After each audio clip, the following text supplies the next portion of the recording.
Okay, Jen the Liberty Lion here. I want to talk about blending in this book. I hope you can see it.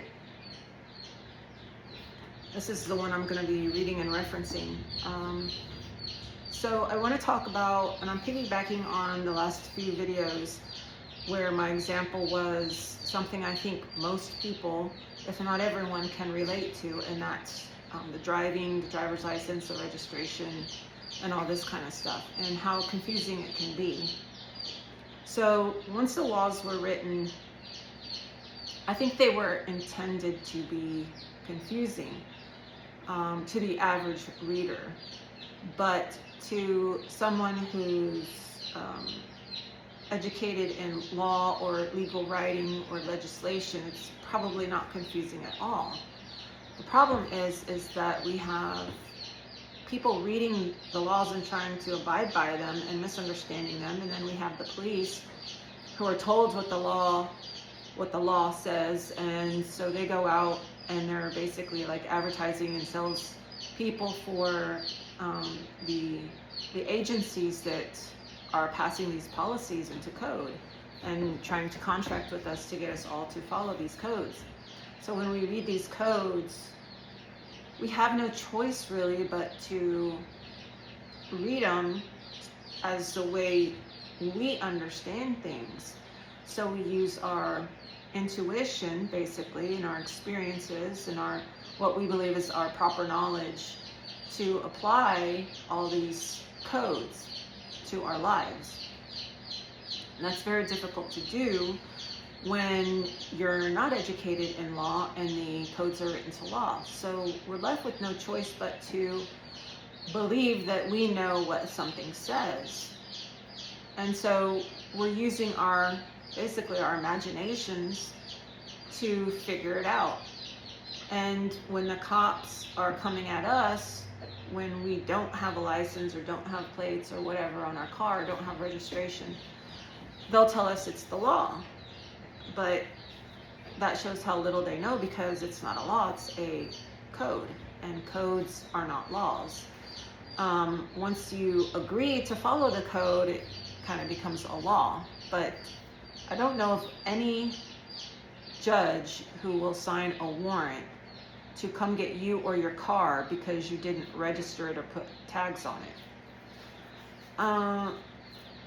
So basically what they've done was they've taken private people and made them public people working in commerce and put them together under a code that was really just for commercial activities, which are carriers. So transportation, I don't know what the other states say, but in Texas it's the transportation code.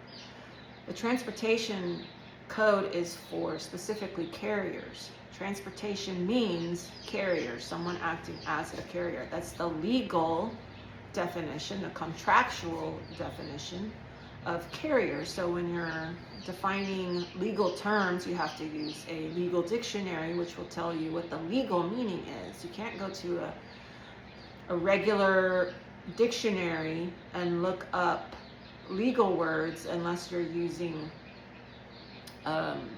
encyclopedic dictionary. Sometimes it will have a law or legal meaning, and that's the meaning you would use in legal terms, but it's easier just to use like a law dictionary, a legal dictionary.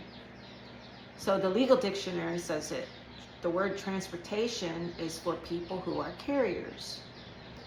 So once you sign a contract, that becomes a legal thing. And the legal thing is that when you're working as a carrier, taking money for driving and driving people or things around for money, then you're acting as a carrier, and then your licenses and registrations and all that apply. Back in the 1920s, in the law library, there's an old book that is the laws for registration of vehicles. And they specifically said in there that not everyone driving a commercial vehicle is acting in a commercial capacity. And it said that sometimes, like for example, farmers who only have one vehicle and uses it for their commercial activities can also use it for private things, like, and it had two examples that I remember, dropping their kids off at school or picking them up, and getting groceries. So there is precedence for being out on the road and not being commercial, being private, which then means that we don't come under the transportation code.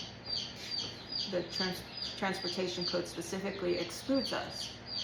But what do they do when they read the laws, and what do we do when we read the laws? Is when we see all vehicles, all drivers in the transportation code must have this, must do this, we put ourselves in that situation, and the police put us in that situation. And it's probably because we have people educated in law writing the codes and people not educated in law trying to interpret the codes and apply them. And when they see all drivers, they really think it's all drivers. And so that takes us, the non-law educated people, trying to interpret, and interpretation requires us to use our imagination.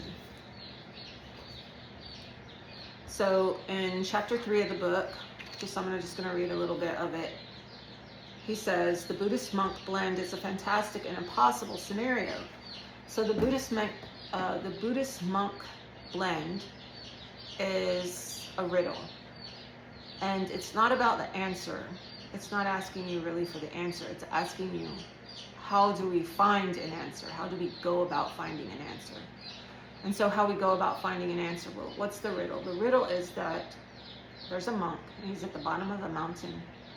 And he's going to leave at dawn and go up the mountain, and he's going to get to the temple at the top of the mountain at dusk. He's going to pray all night, and in the morning at dawn again, he's going to leave the mountain, go back down, and he'll arrive at the bottom again at dusk. So at what point on the mountain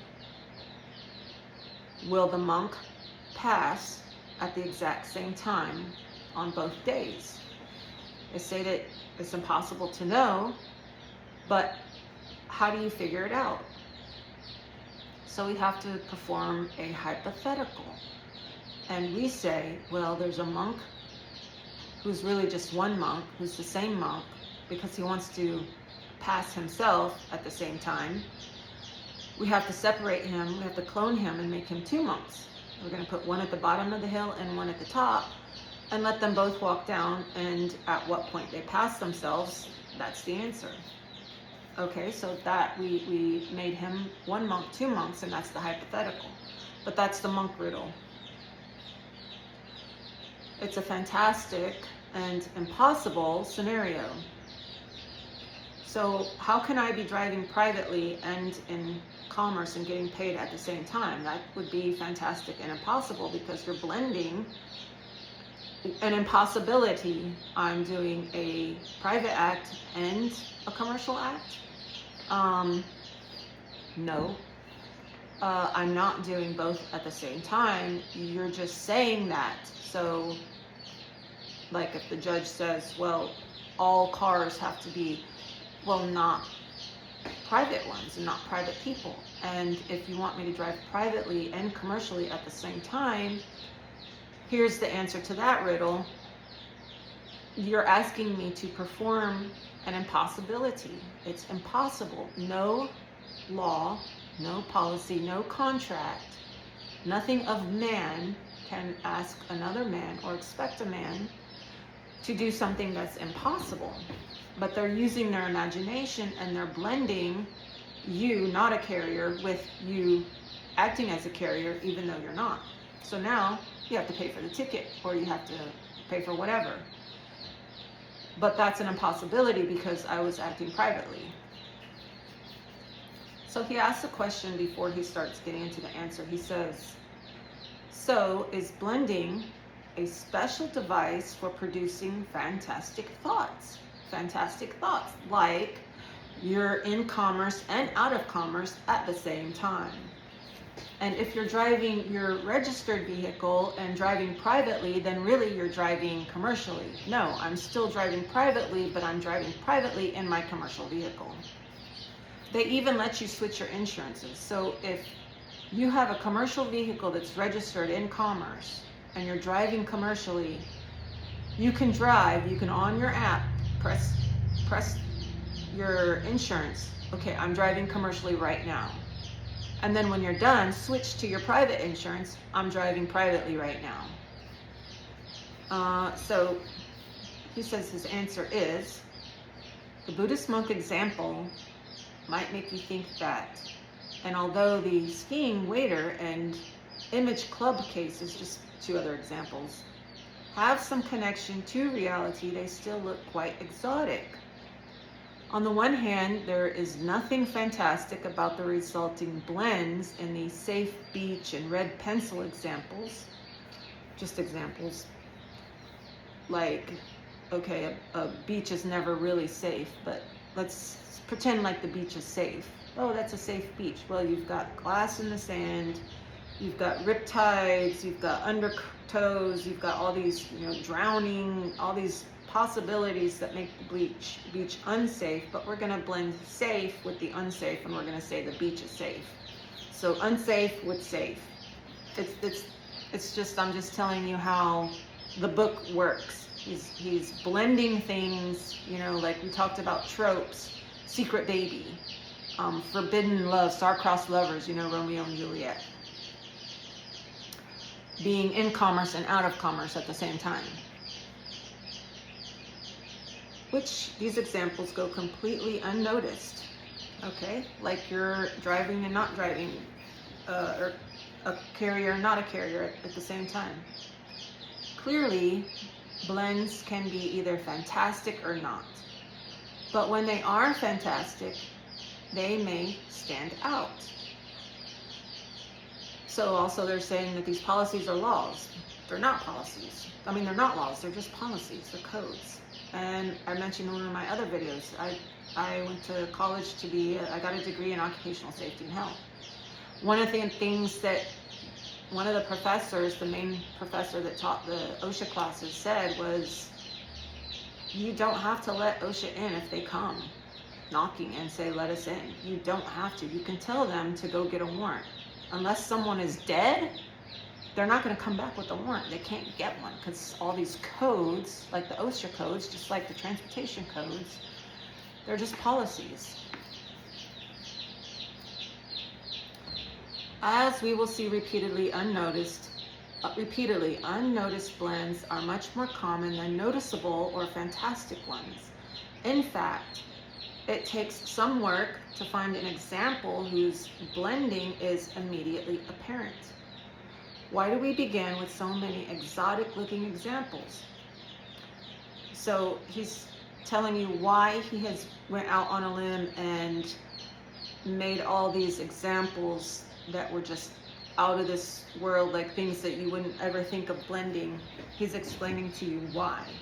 He says, because we have to make the phenomenon of blending visible. So it's more fantastic, so you see it more clearly. And we have to make it visible before we can begin to analyze its operation, and wild examples like the Buddhist monks show us blending in a way no one can deny. So the monk cannot be in two places at the same time. He cannot leave the bottom and leave the top and pass himself, right? And the riddle is that there's one monk. So what do we have to do? It's the same thing that courts do. They make up hypothetical situations to solve the problems, okay? The problem is not, their hypotheticals are not always really logically applicable to the situation. They're just making things up to try to make it seem like you're getting justice. The judge is getting the answer. Consider, by way of analogy, the topic of electricity. Although electricity is a pervasive and usually completely unnoticed aspect of the universe, school books introduce the subject with exotic and memorable illustrations, such as Benjamin Franklin's drawing down lightning by flying a kite in a storm. Indeed, it is quite reasonable that we do not become aware of a general pervasive process until we see a case that looks exceptional or fantastic.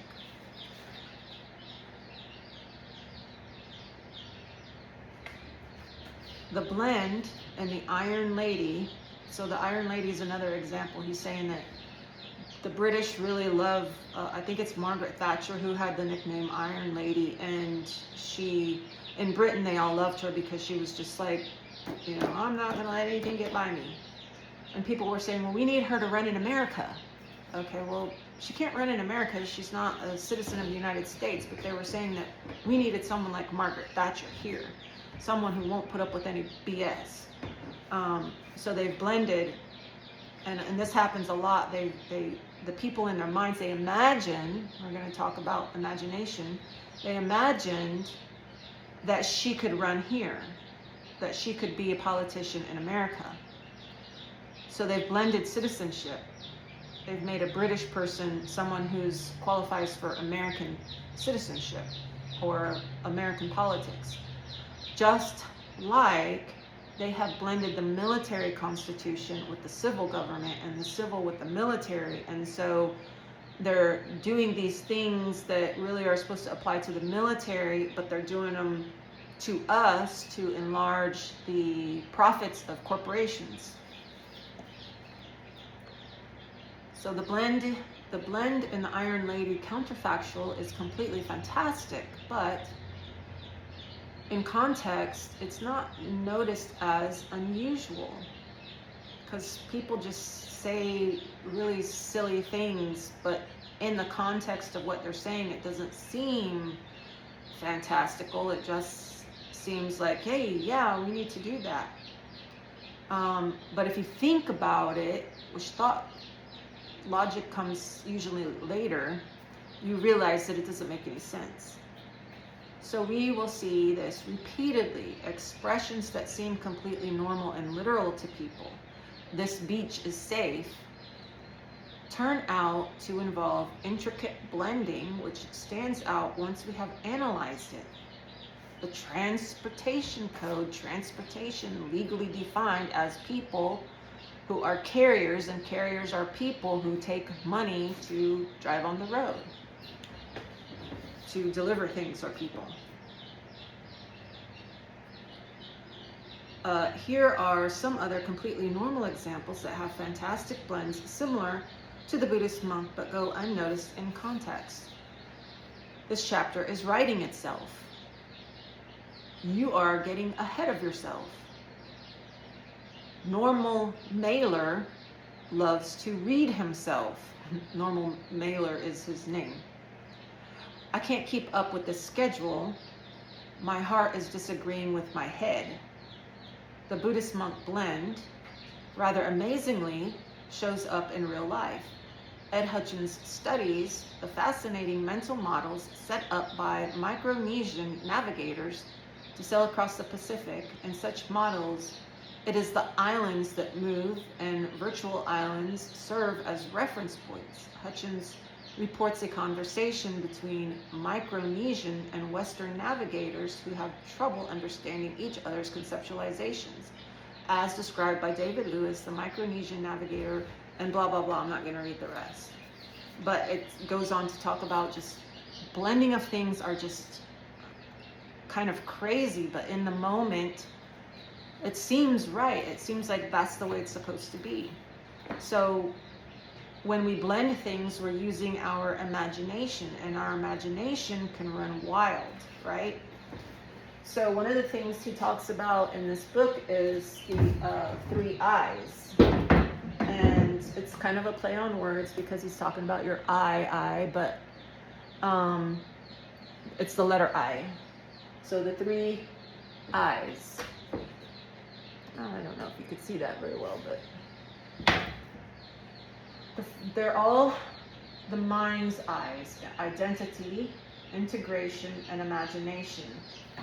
So it kind of goes backwards. This is your 3rd eye, he says.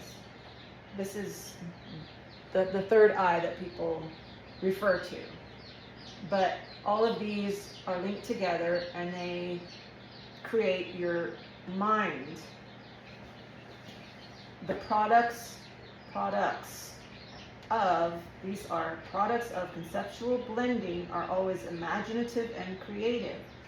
So to say that you're in commerce and out of commerce at the same time is fantastical. It's imaginative, it's creative, because it's not what the law says. When they tell you that, when the cop stops you and tells you that, he's actually a salesperson or an advertiser. And then he acts as an attorney, and he's going to give you legal counsel by telling you what the law is and what you have to do. You have to follow the law. But it's not a law, it's a code. And the codes, as far as I know, do not allow someone to get a warrant unless there's something written in the code that is also positive law, a constitutional law. So let's say the Constitution says to join the military you have to sign these papers. So that's a constitutional law. It's positive law. But it's also said by an agency who wrote it in a policy and passed it in the code. Now that part of the policy is law because it complies with the Constitution. But the rest of the shit is just BS and not law. So you understand that sometimes policies can reflect positive law, can be in the law and is actual law, where the rest of it is contractual. And it says that the products of what you imagine to be true require imagination and creativity. So you have concepts. Down here I just put, like, you have this idea, Romeo, and you have this idea, Juliet, so it's a romance. But then you have the idea of the families fighting. So it could be 2, it could be 3, it could be a whole bunch of them.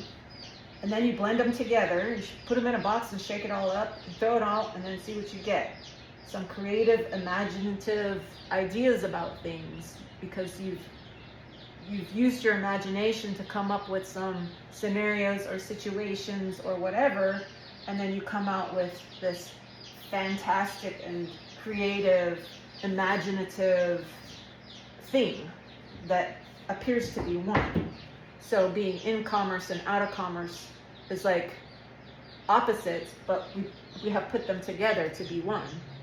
To be a policeman and a salesman and the advertiser, we've blended them all up, and we've come up with this guy who sits in this car and waits for people to go by so that you can stop them and give them tickets, and then the person comes into court and pays the ticket.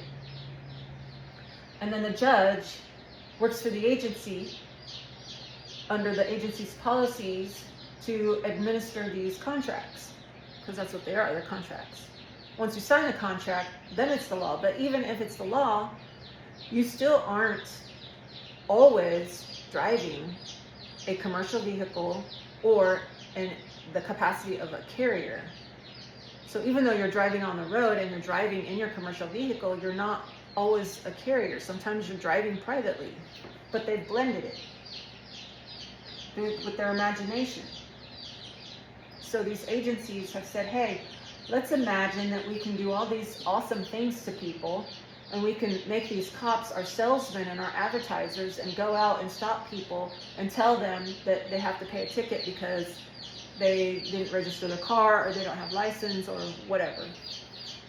Okay, so that's my video for today, or for now anyway. I reserve the right to make more videos later today or another day. But like, share, and subscribe. Leave me some comments. Do you like the video? Do you not like the video?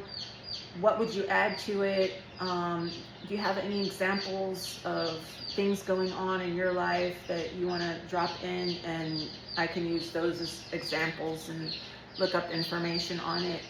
Anything you want to talk about is up for grabs. Like, share, subscribe, and I'll see you next time.